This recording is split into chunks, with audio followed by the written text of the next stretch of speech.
നമസ്കാരം, ഞാൻ Rakesh M G.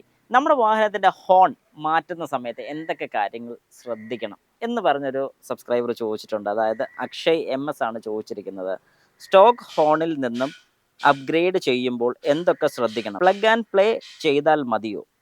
ശരിക്കും പറഞ്ഞു കഴിഞ്ഞാൽ എൻ്റെ ഒരു പേഴ്സണൽ റെക്കമെൻഡേഷനാണ് നമ്മൾ വാഹനത്തിൻ്റെ ഹോൺ അപ്ഗ്രേഡ് ചെയ്യുന്ന സമയത്ത് ഏകദേശം അതിൻ്റെ സെയിം വാട്ട്സ് ഉള്ള ഹോൺ തന്നെ ഫിറ്റ് ചെയ്യുന്നതാണ് നല്ലത്.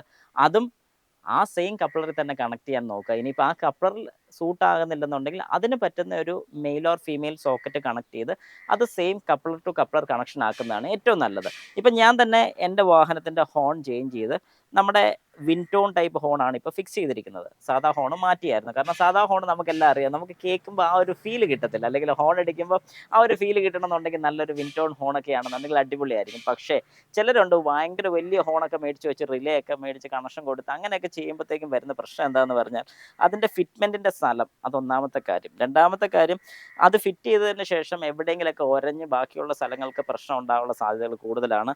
റിലേ ഉറപ്പായിട്ടും ഫിക്സ് ചെയ്യേണ്ടി വരും വലിയ ഹോൺ വെക്കുകയാണെങ്കിൽ. എന്നാൽ വിൻടോൺ ഹോണൊക്കെ ആണെന്നുണ്ടെങ്കിൽ നമുക്ക് വേറെ റിലേയോ കാര്യങ്ങളോ ഒന്നും അഡീഷണൽ വേണ്ട. കാരണം നമ്മുടെ വാഹനത്തിൽ തന്നെ നോർമൽ ഒരു റിലേ വരുന്നുണ്ട്. ഈ ഹോൺ അത് അക്സെപ്റ്റ് ചെയ്യുന്നതായിരിക്കും. അത്ര ആ ഒരു ലോഡും കൂടെ എടുക്കുന്നതാണ്.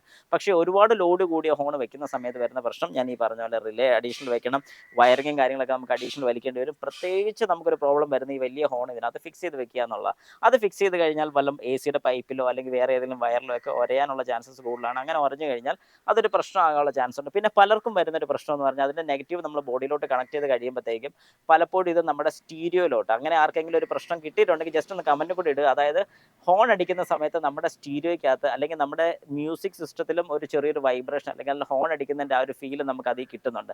ഇങ്ങനെ ആർക്കെങ്കിലും അത് കിട്ടുന്നുണ്ടെങ്കിൽ ജസ്റ്റ് ഒന്ന് കമൻറ്റും കൂടെ ചെയ്തേക്കുക. അതിൻ്റെ കംപ്ലയിൻറ്റും കൂടി ഞാൻ വ്യക്തമാക്കി തരാം എന്താണെന്നുള്ളത്. അപ്പോൾ ശരിക്കും പറഞ്ഞാൽ എൻ്റെ ഒരു പേഴ്സണൽ റെക്കമെൻഡേഷനാണ് ഞാൻ പറയുന്ന, വാഹനത്തിൽ ഹോൺ നമ്മൾ അഡീഷണൽ ഫിറ്റ് ചെയ്യുന്ന സമയത്ത് നമ്മൾ എപ്പോഴും ശ്രദ്ധിക്കേണ്ട ഒരു കാര്യം എന്ന് പറഞ്ഞു കഴിഞ്ഞാൽ വിൻടോൺ ഹോൺസോ അല്ലെങ്കിൽ അങ്ങനെ ചെറിയ നോർമൽ ടൈപ്പ് ഹോൺസ് ഫിറ്റ് ചെയ്യാൻ ശ്രമിക്കുക. ഒരുപാട് വലിയ ഹോൺ യൂസ് ചെയ്ത് ബാക്കിയുള്ളവർക്ക് ഒരു ബുദ്ധിമുട്ടുണ്ടാക്കുന്ന രീതിക്ക് ചെയ്യാതിരിക്കുന്നതാണ് ഏറ്റവും നല്ലത്. ഹോണിൻ്റെ മെയിനായിട്ടുള്ള ഉദ്ദേശം എന്ന് പറയുന്നത് ഓപ്പോസിറ്റ് സൈഡ് വരുന്ന അല്ലെങ്കിൽ നമ്മുടെ വാഹനത്തിൻ്റെ ഫ്രണ്ടിൽ നിൽക്കുന്ന ആൾക്ക് ഒരു അലേർട്ട് കൊടുക്കുക എന്നുള്ളത് മാത്രമാണ്.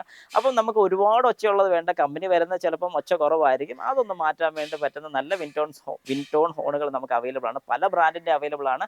അതിൽ നല്ലത് ഏതാണെന്ന് നോക്കി നിങ്ങൾക്ക് തന്നെ സജസ്റ്റ് ചെയ്ത് അല്ലെങ്കിൽ നിങ്ങൾക്ക് തന്നെ സൂട്ട് ചെയ്ത് വെക്കാൻ സാധിക്കുന്നതാണ്.